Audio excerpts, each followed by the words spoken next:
বাংলাদেশে বৌদ্ধ সম্প্রদায়ের বৃহত্তম বিহার রাজবন বিহার রাঙ্গামাটি শহরের অদূরেই অবস্থিত।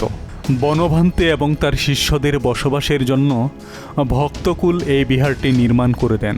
1974 সালে রাজবন বিহার নির্মাণের সময় নতুন বিহার বা মন্দির সংরক্ষণে এবং তত্ত্বাবধানের জন্য বনভান্তের অনুমতিক্রমে শ্রদ্ধেয় নন্দপাল ভান্তেকে নিয়ে আসা হয়।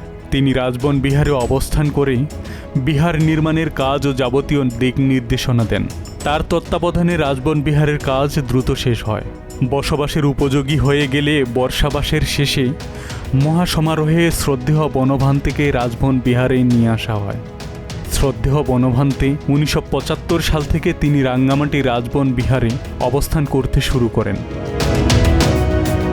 শ্রদ্ধেয় বনভান্তেকে বিভিন্ন ধর্মীয় কাজে সহযোগিতার পাশাপাশি রাজবন বিহারের সার্বিক উন্নয়নে তত্ত্বাবধানের গুরুদায়িত্ব সবসময় শ্রদ্ধেয় নন্দপাল ভান্তের উপর ন্যস্ত থাকে। এই গুরুদায়িত্ব তিনি জমচুক যাওয়ার আগ মুহূর্ত পর্যন্ত অত্যন্ত নিষ্ঠার সহিত পালন করেছিলেন।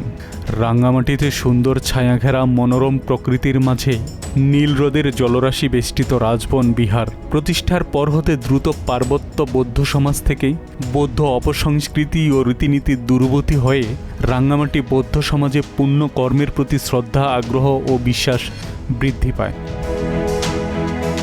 3 পার্বত্য জেলার বিভিন্ন অঞ্চল থেকে মুক্তিগামী কুলপুত্রদের সংখ্যা বনভান্তের শাসনে দ্রুত বৃদ্ধি পেতে থাকে।